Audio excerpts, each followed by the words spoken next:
Juste, je ne sais pas vous enseigner, peut-être vous rappeler de quelques moments de la vie de notre cher prophète, sallallahu alayhi wa sallam, qui est notre guide. Avant tout, les mashayikh, comme on voit de nos jours, qui surgissent de nulle part, comme il a dit pendant le khutbah mon frère Mohamed, c'est une réalité. C'est-à-dire, c'est-à-dire, on voit n'importe qui, n'importe comment, ils s'improvisent des chouyours et des imams et des prêcheurs. Des fois, je me demande, ils n'ont même pas l'outil, la clé, qui est la langue arabe, pour comprendre et interpréter les textes coraniques. Quand on voit l'explication, il faut faire très attention. C'est-à-dire, on essaie un petit peu de faire comprendre. C'est-à-dire, c'est le côté littéraire un petit peu, et encore. Des fois, on s'éloigne vraiment de la réelle explication, de l'âme de ces versets coraniques. Donc, quand je vois des jeunes qui s'improvisent des imams et des chouyours qui montent sur le mamba, qui est une très grande responsabilité, le cheikh, il peut vous le dire, on passe des nuits à comprendre, à essayer de déchiffrer les paroles des ulama. Quand on passe sur le fondement de Mashar, j'aurai une intervention, une conférence de Cheikh Dr Abdel Bachir, qu'on connaît, c'est un membre de Conseil européen de la Fatwa, aussi c'est un doctorant, et je vous invite vraiment vivement à y assister. Même lui, il a fait ses études, hormis la langue arabe, à Midi, il a fait aussi son doctorat en langue française, donc il maîtrise très bien les deux langues, et il pourra peut-être vous éclairer sur quelques questions, surtout quand il va aborder le sujet de la Fatwa. Bien, aujourd'hui, comme, excusez-moi le terme entre parenthèses, vous voyez, je ne stigmatise pas les produits chinois, mais quand on parle sur les produits, on va dire, de contrefait, de la contrefaçon, c'est-à-dire la façade, elle est bien, elle porte le nom de la marque, mais à l'intérieur, c'est un produit contrefait. Aujourd'hui, on assiste à ce phénomène de fatwa contrefait. C'est de la fatwa contrefaçon. Elle n'a rien à voir avec la réalité, l'âme de l'islam. Juste le rappel là, de ce moment du prophète sallallahu alayhi wa sallam, qui est sorti de Hudaybiyah, 6 ans après, qui s'est établi à Médine. Revenons, mes chers frères, au contexte. Les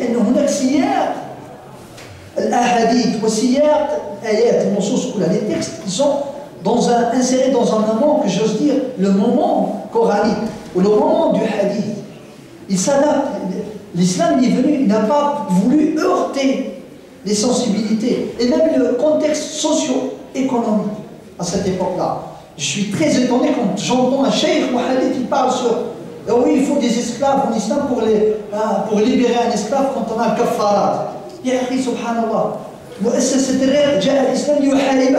On a inversé le tableau, mes chers frères. On est en train de...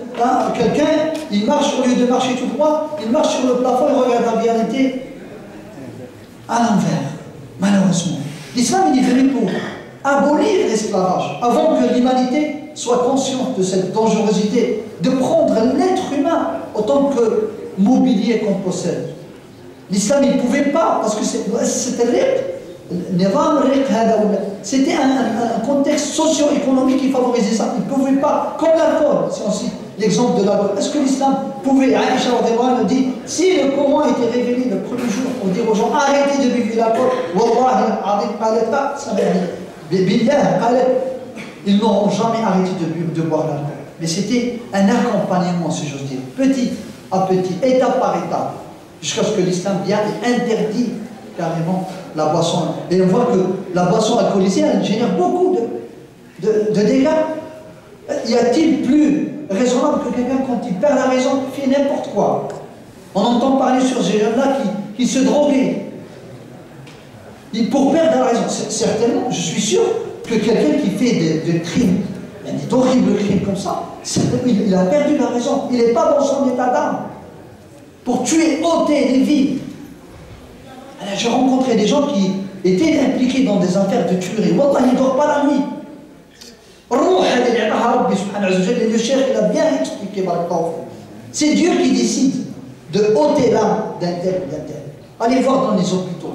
Des années, les gens sont assistés. Mais l'âme, elle est toujours là. Il respire, il vit. Allah décidera le jour où il va partir. Et on vient comme ça ôter la vie aux gens. Ce moment, je reviens, où le prophète sallallahu alayhi wa sallam a signé le pacte de l'Hudaybiyah avec les non-musulmans.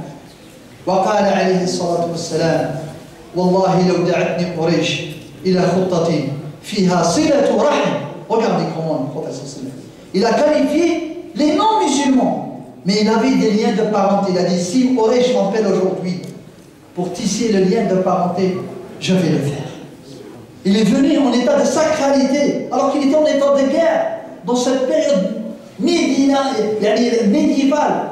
L'islam, il faut comprendre, il est venu dans un contexte, c'est soit toi ou moi. On ne peut pas vivre, il n'y a pas la politique, ou la notion de cohabiter. Elle n'existait pas. L'islam se défendait. Les non-musulmans à cette époque-là voulaient éradiquer l'islam. Quand ils sont venus de la bataille de Uhud, ils voulaient pour tuer les prophètes et éradiquer. On n'entend plus parler de l'islam et des musulmans. C'était ça la politique. Donc il faut comprendre et mettre les choses dans le contexte. وَإِنْ جَنَحُوا لِلسَّلْمِ فَاجْنَحْ لَهَا. Allah subhanahu wa ta'ala, verset coranique. S'il t'appelle, oh Mohammed, à la paix, tu es le premier à répondre. والرسول صلى الله عليه وسلم يقول دعيت في حلف في الجاهلية في دار عبد الله بن الجدعان في الجاهلية avant l'islam لو دعيت إليه في الإسلام لأجبت حلف الفضول حقوق البشر يا أحباب. Les trois, beaucoup d'entre nous malheureusement, surtout les jeunes, ne comprennent pas. Ils tissent ce lien vertical avec eux et leur Seigneur. C'est normal, il n'y a pas de problème. Mais la relation horizontale, malheureusement,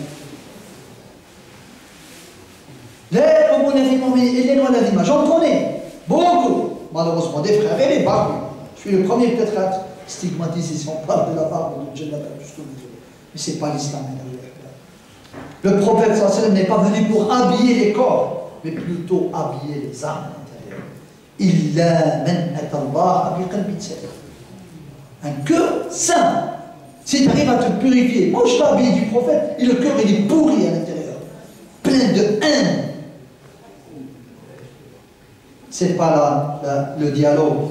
Alors comme j'ai dit, dans cette époque-là, à la 6e année, le prophète il a signé ce pacte de Hudaybiyah.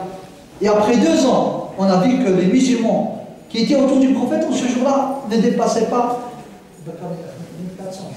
1400 qui sont venus.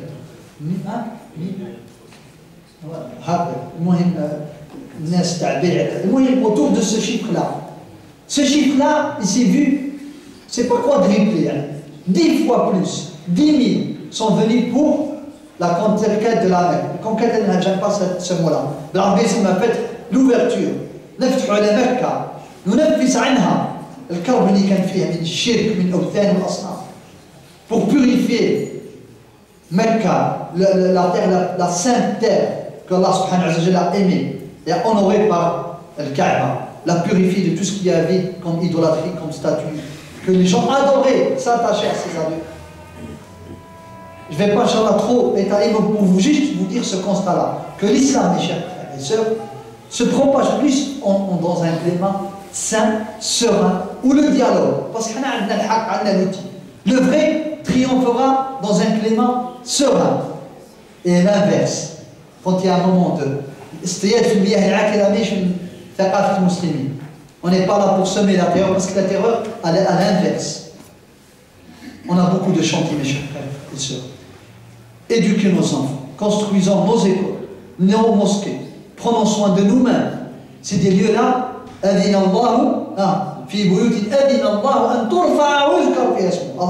permis que cette mosquée soit érigée dans ce lieu-là, pour qu'on vienne, pour que nos âmes viennent ici s'abreuver. On a beaucoup de chantiers. Moi je travaille dans l'humanitaire. Parmi tant d'autres situations, mais sur l'islamique, il a 25 ans maintenant, derrière lui, et on joue, 2 jours au lendemain, on abolit. On dit classe, il n'y a plus d'humanitaire. Classe, vous ne faites plus. Comment on va faire? Il n'y a plus de mosquée. Imaginez. Ils nous ont laissé adorer Allah sereinement. Soyons-nous les premiers porteurs du flambeau de la paix, mes chers frères. C'est dans la paix qu'on peut prospérer et cohabiter. Même avec les non-musulmans. Arrêtons ce discours de haine. Voilà ce qu'il sert de haine. Il a dit, Cheikh, on commence par le takfir et on finit par le tafjir. C'est très très bien synthétisé. Je ne vais pas, Inch'Allah, prendre de votre temps plus que ça. Hein?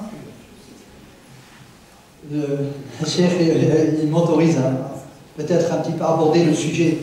En plus de ça, on peut parler sur beaucoup de choses. Surtout, comme j'ai dit, nos attentes, les musulmans.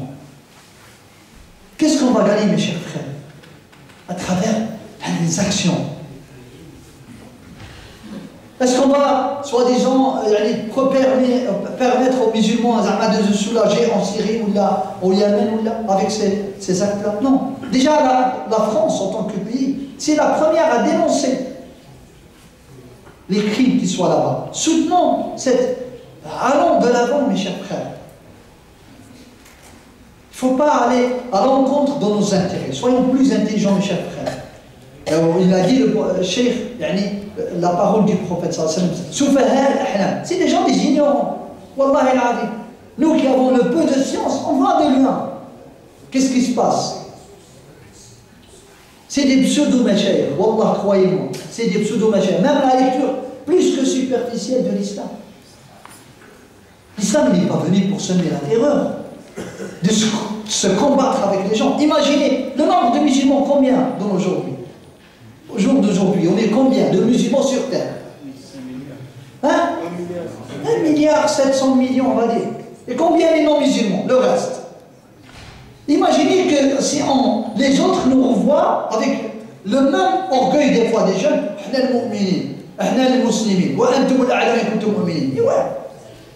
sois un vrai croyant, comme l'a dit le frère. Soyez les vrais messagers, parce qu'on a l'obligation de porter les témoignages. Il a cité Cheikh, il a vraiment parlé sur toutes les dimensions. En quelques mots, peut-être moi, je n'arriverai pas à résumer ce qu'il a dit pendant sa khutbah. Il a dit, voilà, on a le témoignage.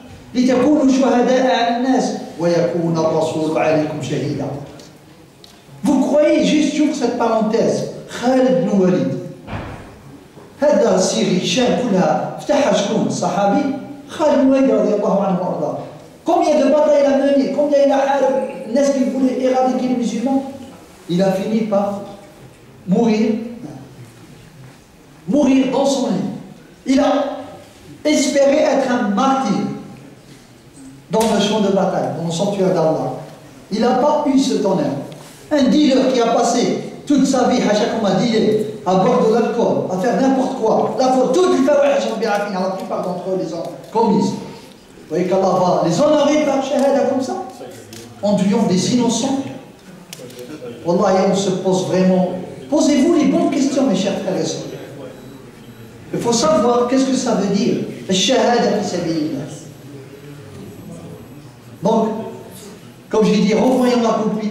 Il y a beaucoup de choses à faire pour les musulmans. Même pour les musulmans, on est miséricorde. Même les non-musulmans.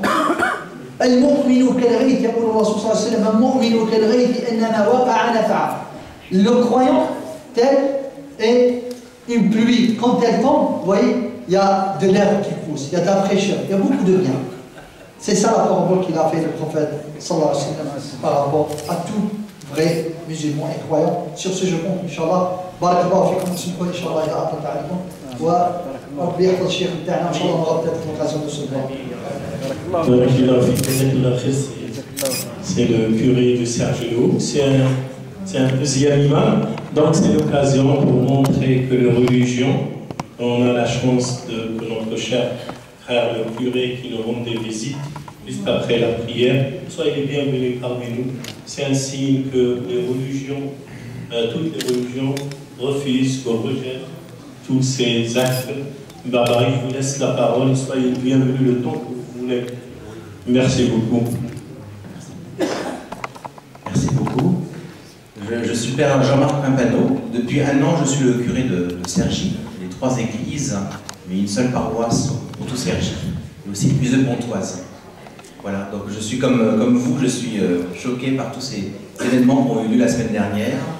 Ça me paraissait important qu'à un moment ou un autre, aujourd'hui, au bout d'une semaine, je vous exprime mon amitié, et voilà, mon soutien. Nous sommes tous choqués, mais peut-être plus encore, peut-être vous. Et voilà, au nom de la communauté catholique, donc je vous exprime mon amitié, mon respect. Voilà, et je remercie les autorités, monsieur l'imam, de nous accueillir ici, en ce lieu. Je fais partie, donc, comme curé de la paroisse, de l'association Souffle et Chemin, qui organise sur Cergy, avec les représentants de votre mosquée, monsieur le président Traoré, qui organise donc les rencontres interreligieuses. Je peux laisser la parole à monsieur Rémi Mding, qui fait partie de l'association.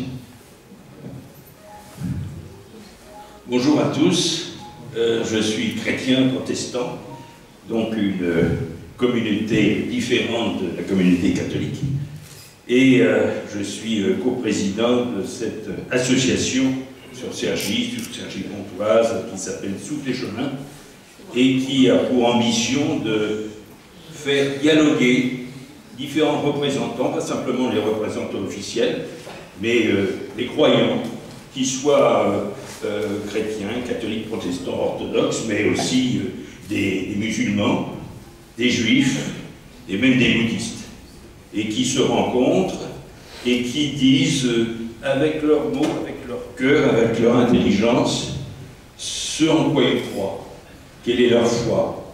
Et cela permet de chacun de se définir par rapport aux autres, de se définir par rapport à lui-même et de se définir par rapport à Dieu. En quoi crois-tu? Et c'est une manière de rencontrer l'autre dans sa vérité, dans son authenticité et dans sa pratique religieuse. Ce qui est une manière peut-être au début de relativiser sa propre foi et ce en quoi on croit, mais je crois que c'est en deuxième lecture, deuxième approche, une manière au contraire de creuser ce en quoi l'on croit avec son intelligence, avec son affectivité et avec ce qui est essentiel pour chacun d'entre nous. Et c'est une école finalement de la tolérance, hein, puisque c'est accepter l'autre, non pas un autre qu'on voudrait convertir, hein, qu'on voudrait rendre identique à soi-même. Non, accepter l'autre dans sa différence. C'est ça le plus difficile. Hein. Et c'est une école de tolérance que nous pratiquons, une certaine pratique humble et en même temps une affirmation de ce en quoi on croit. Hein. C'est un cheminement, souffle et chemin, un seul souffle, mais plusieurs chemins. Merci. Merci beaucoup, chers frères catholiques, protestants, chrétiens protestants et catholiques. Donc, au nom de musulmans de Cergy, soyez les bienvenus parmi nous. Et nos portes y sont ouvertes, le temps que vous voulez. On reste toujours dans le chemin d'échange et de parler sur les sujets qu'on voit très importants, surtout qu'est-ce qui se passe dans le monde ces derniers temps. Les religieux doivent porter la parole de paix, de sécurité, c'est une valeur, c'est un principe humain et religieux. Merci pour votre présence parmi nous et à bientôt. Merci beaucoup. Donc, la salat, Inch'Allah.